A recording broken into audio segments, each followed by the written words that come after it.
Merci beaucoup. Donc, et je vous remercie pour m'avoir nominé, je vais dire, pour faire cette petite présentation.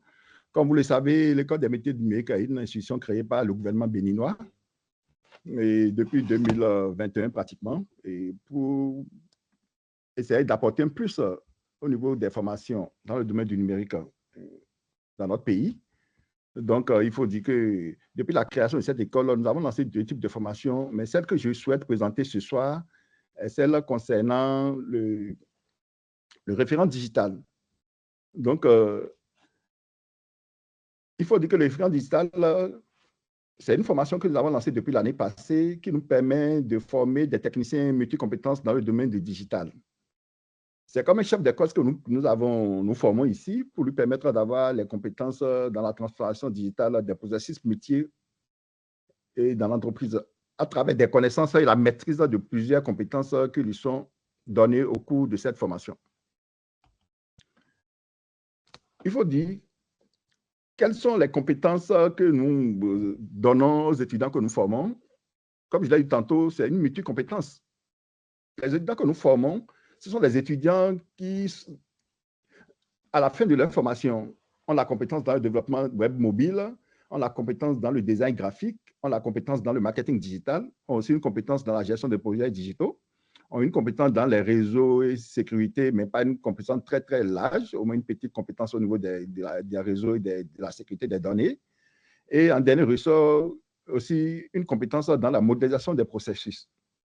En fait, pourquoi cette formation a été créée? Cette formation a été créée simplement pour permettre à tous nos diplômés qui sont vraiment bons, mais qui n'arrivent pas à trouver du métier, à trouver un métier, de pouvoir les former à cette compétence parce que notre méthode de formation elle est totalement différente. C'est une méthode qu'on appelle une pédagogie active. Ça veut dire que c'est du faire. C'est une formation que nous donnons aux étudiants pour leur permettre d'avoir la main dans une compétence donnée. Donc, ça leur permet de pouvoir pratiquer un métier et à la fin de leur formation, ils sont immédiatement disponibles pour travailler dans une entreprise. Parce que chez nous ici, la méthodologie, elle est totalement différente de la méthodologie que nous avons tous connue sur les campus ou dans les différentes écoles. Parce qu'ici, c'est rien que de la pratique, il n'y a pas de leçons à recopier.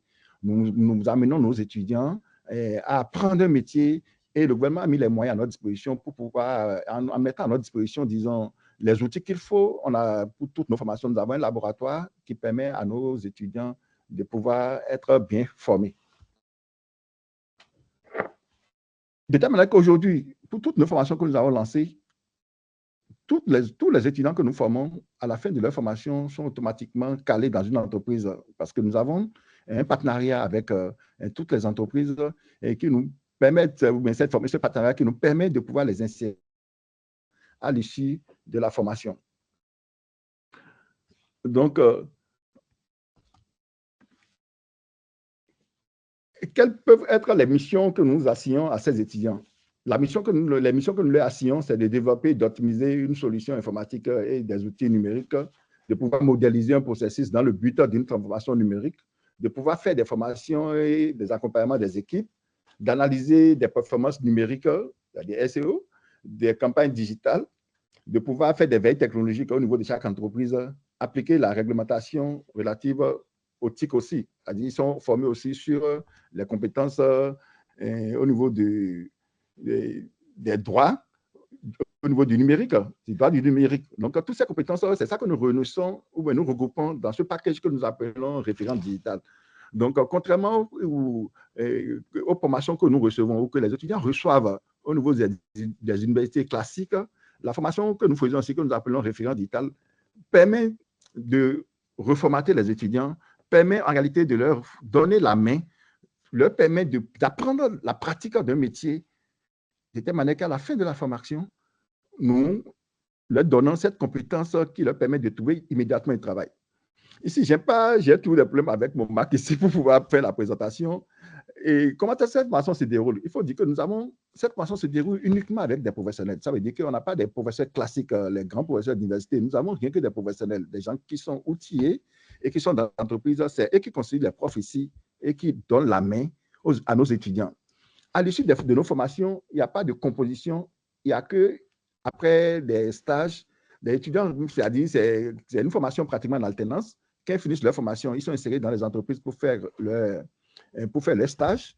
Et quand ils finissent de faire leur stage, c'est les directeurs techniques de ces entreprises qui les évaluent en leur posant des questions directement au laboratoire pour leur permettre de savoir si vraiment ils maîtrisent ce qu'ils prétendent avoir appris.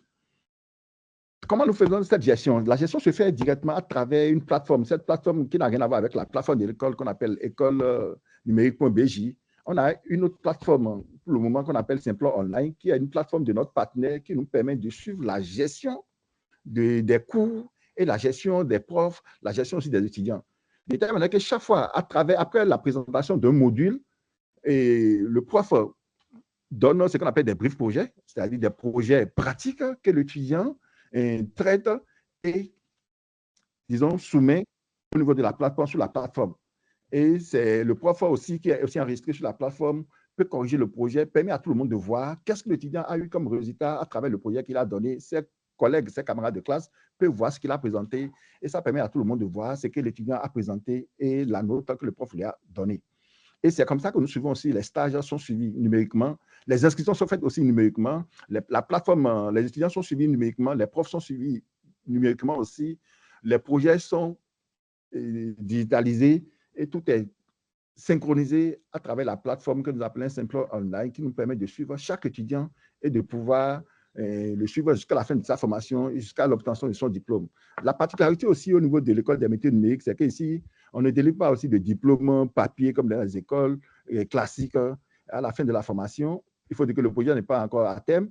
À la fin de la formation, on a des diplômes aussi digitalisés, on a des diplômes numériques et contrairement à ce que nous tous on a reçu dans notre offre à la fin de notre formation. Je vous remercie. J'attends la question.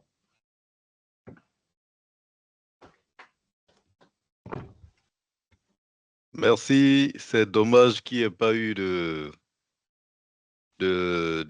slide parce que je suppose que c'est intéressant pour tout le monde de savoir Je qu'il y a vais un vous envoyer le établissement lien. pareil.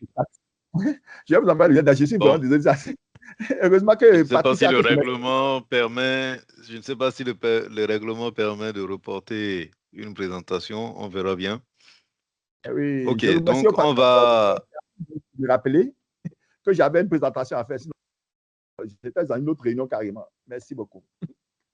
Mais sauf erreur de ma part, il semble que vous ne vous êtes pas présenté vous-même et que vous n'avez pas commencé en présentant votre établissement et le Non, non, contexte non, dans moi, je lequel il est m'appelle. créé. Bon, voilà, merci beaucoup pour ce petit rappel. Je suis sûr que je suis encore dans les temps parce que j'ai essayé d'être vraiment rapide et bref. Et on m'appelle Isaac Suleiman, directeur général de l'École des métiers du numérique. Comme je le disais à l'entame, l'École des métiers du numérique a été créée par décret depuis 2020 par le gouvernement béninois pour venir renforcer la capacité de nos diplômés parce que, il faut dire, le concept, la création même de l'école est partie du fait qu'on a plein de diplômés au Bénin, des gens qui sont vraiment très diplômés, qui ont de gros diplômes, mais qui n'ont pas de boulot. Au même moment, nous avons des entreprises étrangères qui viennent au Bénin, qui ont besoin de techniciens qualifiés, avérés dans des domaines spécifiques et qui n'arrivent pas à trouver sur place, où ils sont obligés d'aller télécharger des techniciens ailleurs, à savoir en Côte d'Ivoire, au Ghana et peut-être dans d'autres. On vous a perdu, hein? Quelque chose qui ne va pas entre il y a quelque chose qui ne va pas entre la formation qui est donnée dans nos. Allô, ça va? Dans Allô? ce cas, vos formations doivent être Non, non, c'est abordables. On vrai. peut connaître Allô? le niveau de. Allô? Vous Oui, m'entendez vous maintenant? m'entendez? Vous Vous m'entendez? m'entendez maintenant? Oui, je vous entends. Je demande. Est-ce que Vous vous nous m'entendez? entendez? On vous OK, OK. entend. Est-ce que vous Merci nous beaucoup. entendez? Oui, je vous entends très 5 sur 5. Alors, moi, je commence par une première Oui, question, 5 sur hein. 5. Alors, quels sont vos tarifs, vu que l'école est ouverte aux diplômés sans emploi, comme vous venez de le dire?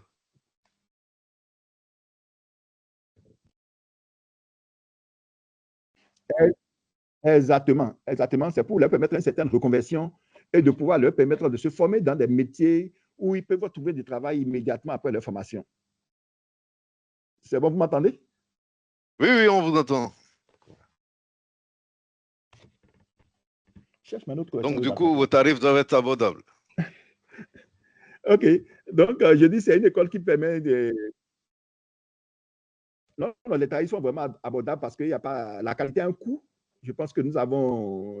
on essaie de... En tout cas, le gouvernement a fixé des tarifs pour la plupart de nos formations pour permettre à ce que la jeunesse puisse se faire former. Parce qu'à l'issue de la formation, ce que nous garantissons, c'est qu'il y a un emploi à l'issue de la formation. Contrairement à toutes nos formations diplômantes qui se délivrent habituellement. Enfin, c'est ça la différence entre nous et les autres. Et il faut dire que nos places sont vraiment très limitées. C'est pourquoi on ne fait pas trop de tapage pour les différentes formations que nous lançons chez nous. Très bien. Je vois une seule main levée. Est-ce qu'il y a d'autres questions? Levez les mains pour ceux qui ont des questions. Comme ça, on évalue un peu le temps. OK, donc on enregistre une seule question. Monsieur Mexan, vous avez la parole. OK, donc bonsoir, Monsieur Isiakou. Donc, moi, je veux revenir encore sur la question de Abdias. Donc, j'ai trois questions. Oui. Donc, j'ai trois questions que je vais essayer de poser rapidement. La première, c'est que vous avez dit que les diplômes que vous délivrez sont des diplômes numériques. Et moi, je voulais savoir quelle était, on va dire, la validité ou la reconnaissance de ce diplôme-là. Étant donné que c'est une institution étatique qui fait la formation, est-ce qu'elle est signée, co-validée avec l'État? Ça, c'est la première question. La seconde question, c'est quelle est la durée moyenne de vos formations? Et enfin, la troisième question que Abdias a abordée est la question la plus intéressante. Quel est le coût moyen? C'est vrai que la qualité a un prix, mais quel est le coût moyen d'une formation au niveau, au niveau de votre établissement? Donc, ce sont mes trois questions. Merci. OK, merci beaucoup. Il faut dire que nos formations sont plutôt certifiantes et non diplômantes. D'accord? Nos formations sont plutôt certifiantes et non diplômantes. C'est-à-dire, c'est des formations de courte durée qui permettent de donner des compétences. Pas de venir apprendre beaucoup de choses pour avoir encore de gros diplômes, c'est juste avoir des compétences. Donc, nos certifications sont pratiquement des certifications reconnues par tous, parce que le plus important, c'est la reconnaissance par des entreprises qui emploient ces diplômés que nous formons. Si nous ne pouvons pas dire, c'est certifié que nous formons. Est-ce que vous voyez? Donc, aujourd'hui, nous sommes partenaires. Toutes les entreprises intervenant, par exemple, dans les différents domaines dans lesquels nous formons sont nos partenaires parce que tout le monde reconnaît que c'est une école très fiable. Donc, nous n'avons aucun problème, par exemple, à insérer tout ce que nous formons, que ce soit en matière de stage ou d'employabilité. Donc, voilà ce que je peux dire. Donc, nous, chez nous, on n'a pas besoin d'être co-signé ou ça n'a même pas d'importance. Nous vendons plutôt nous vendons une compétence et non un papier, un diplôme. Et tout le monde reconnaît la compétence que nous vendons parce qu'on sait, les gens, c'est les chefs d'entreprise qui participent à la formation de nos apprenants. Donc, on n'a vraiment aucun problème, par rapport à la reconnaissance des diplômes, parce qu'il n'y a pas de diplôme, il n'y a que des certifications. Voilà la première réponse que je donne. La durée les durées de nos formations varient de 3 mois à 1. D'accord, y compris le stage. Donc, c'est que les coûts de nos formations, ça varie de 400 000 à 600 000. Donc, je pense que j'ai essayé de répondre à toutes les questions. Merci. OK, c'est bon pour moi.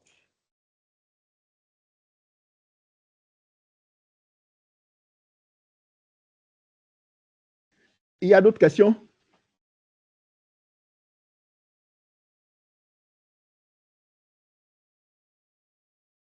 Oui, il y a une question dans le chat.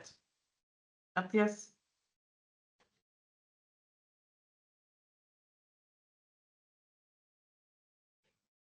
C'est pas la question. Ah, mon micro était coupé. Excusez-moi, mon micro était coupé. Donc, Irénée demande, voilà, votre diplôme est reconnu par les employeurs au Bénin.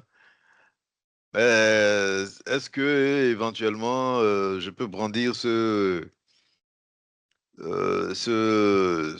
diplôme-là si par exemple j'apprends qu'il y a un appel d'offres à Accra ou au Mali ou au Gabon? Et il faut dire, actuellement, nos diplômes sont reconnus et par toutes les entreprises du pays, y compris l'État, puisque nous sommes une structure étatique. Et dans la sous-région, actuellement, nous avons des Togolais, des Burkinabés, et qui encore? Et des Congolais, voilà, qui sont venus pour suivre la formation et n'ont aucun problème à s'insérer. Actuellement, nous avons au moins 3 étudiants qui sont déjà au Canada, qui travaillent avec la certification. Comme je vous l'ai dit, nous vendons plutôt la compétence et non la certification. Quand les gens disent qu'ils sont compétents dans un tel domaine, les gens les met à l'épreuve. Nous avons un étudiant en Italie, on a un étudiant en France, on a au moins 2 ou 3 au Canada qui sont allés au Canada, c'est-à-dire pour continuer leurs études et qui travaillent avec cette certification. D'accord? Donc, je pense que pour le moment, on n'a aucun problème de reconnaissance de nos certifications. Dans la sous-région, aucun problème, parce que tout le monde reconnaît. Et on a fait des tournées dans la sous-région pour le moment, et c'est seulement le Niger qu'on n'a pas visité. Par exemple, l'année passée, j'étais au Burkina, où on a présenté la formation, la certification à tous les partenaires qui interviennent dans le domaine, par exemple, de la télécommunication. Donc, je pense qu'on n'a aucun problème actuellement. Je pense que les diplômes benoît sont plutôt un peu reconnus dans la sous-région. Tout le monde nous respecte pour ça. On sait qu'on est très rigoureux sur ce point-là. Réponse très intéressante.